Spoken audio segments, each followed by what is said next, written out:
Hi, I'm Jeremy Ludwig, and today I'm going to present an overview of the innovative cargo loading software that Stottler Henke has been developing for the U.S. Navy and Marine Corps. The primary objective of this work is to help air crew load cargo safely and efficiently on tactical airlift platforms like the CH-53, V-22, and C-130. The cargo loading app has been designed to help sailors and Marines quickly create a load plan and then tell them how it stacks up against platform-specific requirements, saving them time and helping ensure the safety of crew members and cargo. Thanks for listening. A little bit about Stottler Henke. We are a small research and development company based in San Mateo, California, that focuses on artificial intelligence and machine learning software solutions. Here are a few examples of the types of systems we build. In autonomy, an architecture for smart coordination of UAV teams. Under classification, the AIMER system that classifies ships based on EOIR image streams. For training, an intelligent tutoring system for teaching troubleshooting procedures to shipboard IT technicians. And in scheduling ground station to satellite communication for the U.S. Space Force Satellite Control Network. These are just a few examples. We've been around since 1988, and since then we've generated a good number of success stories, awards, and recognizable customers. The challenge we're going to focus on today was initiated by PMA 261 heavy lift helicopters. The objective is straightforward. Develop innovative software to assist air crew in their loadmaster duties and generate cargo configurations that meet the requirements specified in platform-specific cargo loading guides. These cargo loading guides are hefty manuals. Our objective is to make it easier for aircrew to put this information into practice. The goal of this SBIR is to have a direct operational impact, improving the safety, speed, and efficiency of air cargo loading. The SBIR solicitation listed the requirements for the desired software. These are: 1. Enable the development of a 3D model of cargo placement and tie-down patterns. 2. Evaluate the safety of the placement and tie-downs based on the information in the cargo loading guides. 3. Generate a complete solution or finish a partial solution to a specified problem. 4. Run as an app on the Marine Air Ground Tablet, the MAGTab. These are multi-purpose Android tablets already being used for other tasks. You can think of this as just another app for your phone.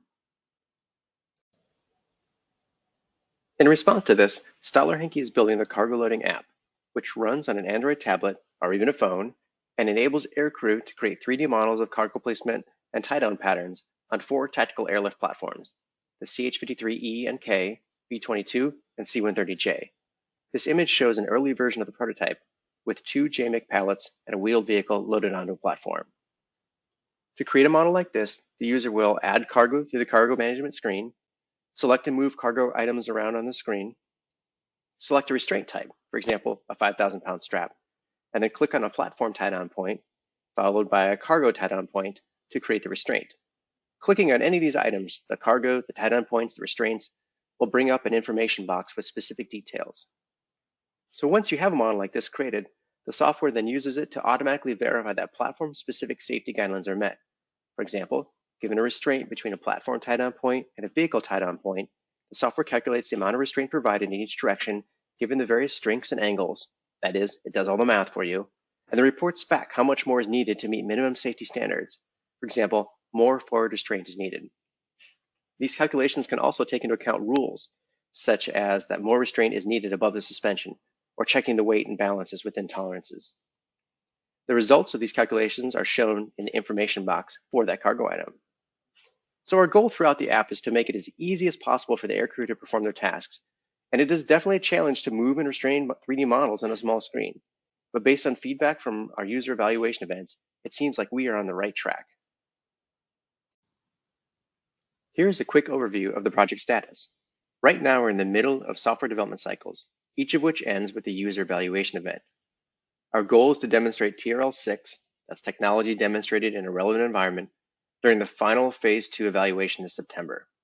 If all goes well, the phase 2 option starts after that, where we will focus on deploying the cargo loading app to the MAGTab, which immediately puts the software into the hands of any aircrew already using a MAGTab device.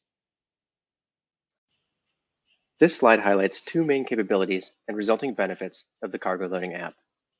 The first capability is to automatically perform safety calculations, which improves safety of crew members and cargo and expedites the planning and loading process. One way to think about this is using Excel versus tabulating on paper. A system like Excel that constantly updates the math for you is a lot easier to use. The second capability is to provide specific, actionable feedback, which leads to improved job performance and safety of the aircrew. This is pretty simple. By telling the user what is and is not done right, the user gets a chance to fix their mistakes in the model before they start loading the actual cargo and learns from the experience. So it helps with this load, and it also helps with the next one.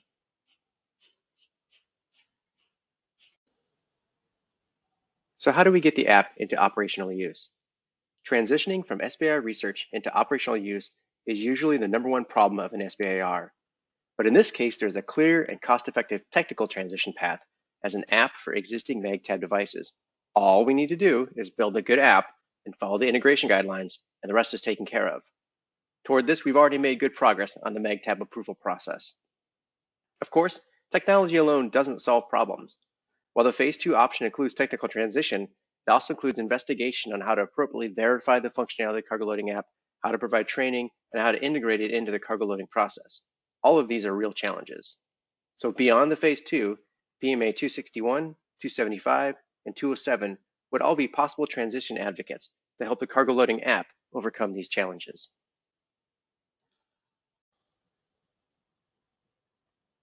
Of course, the US Army and Air Force, along with civilian agencies such as NASA, use similar aircraft and could benefit from the cargo loading app. For example, the C-130 is a popular aircraft used around the world, making it a particularly good transition candidate. Here we identify a few of the other possible transition advocates that we are working to reach out to. As far as the business plan, Stottler Henke is committed to a software development consulting model to support and improve the cargo loading app. There will be no license fees for US government use. Put it on as many devices as you would like. So again, I'm Jeremy Ludwig, the principal investigator on this project for Stottler Henke, and we've been working closely with Mike Thriller Jackson as the Navy TPOC for this effort. You can see our contact information here. Thanks for taking the time to review the work we've been doing on the cargo loading app, which will help sailors and Marines by saving time during load planning and by working to ensure the safety of crew members and cargo. I'm looking forward to talking with anyone interested in this project. This could be challenges with air cargo loading, the solution that we developed, and/or how to transition it into operational use.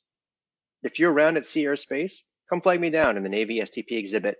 I can hand you a tablet. You can try it out for yourself. Thanks, and have a great day.